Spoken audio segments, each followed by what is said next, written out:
If you want to find your purpose, you first have to be willing to take the necessary steps to feed the gifts that God gave you. Growing up, I loved art with a passion. I took art every year from my first grade year all the way up to my senior year in high school.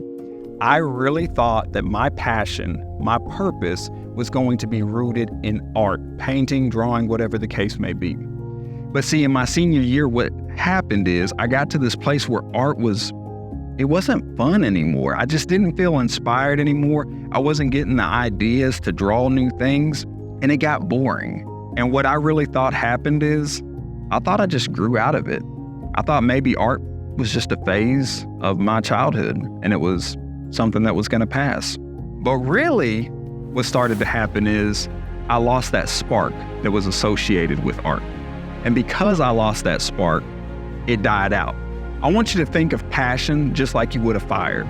If you're not putting that firewood on there, if you're not putting that accelerant, that gasoline on there anymore, what's gonna happen is that fire is gonna slowly die down. And if you're not taking the necessary steps to feed it any longer, what's gonna happen is it's gonna eventually die out and there's not gonna be anything left but smoke and ashes.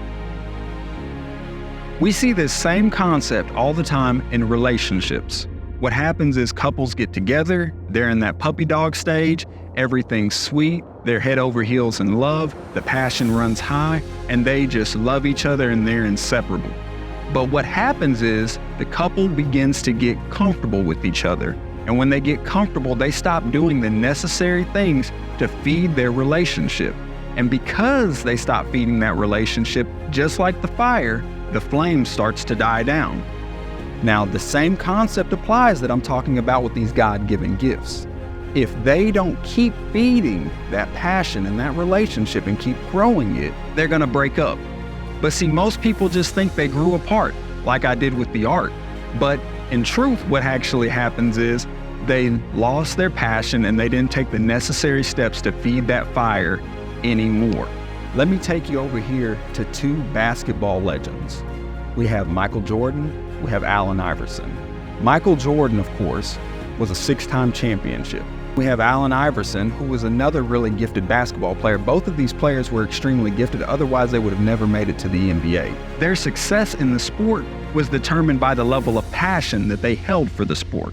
Michael Jordan, he was a 6-time championship winner with the Chicago Bulls. Part of that was due to the passion and the effort that he put into the sport. He was always the first one to the practice and the last one to leave. No one could outwork Michael Jordan when it came to the sport.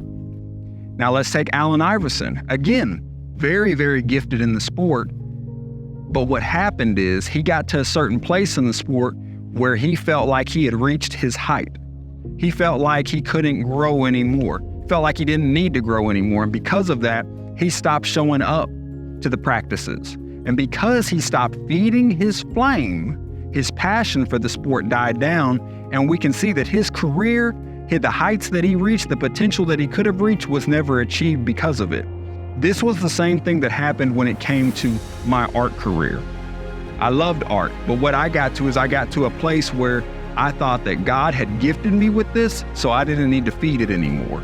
And because I didn't need to feed it because it was a gift from God, I stopped growing. And because I stopped growing, I stopped learning new skills with the art. And because I stopped learning new skills, I kept doing the same drawings over and over again, and it got boring to me.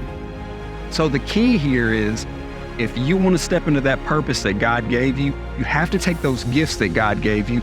You have to be willing to put in the work to grow them.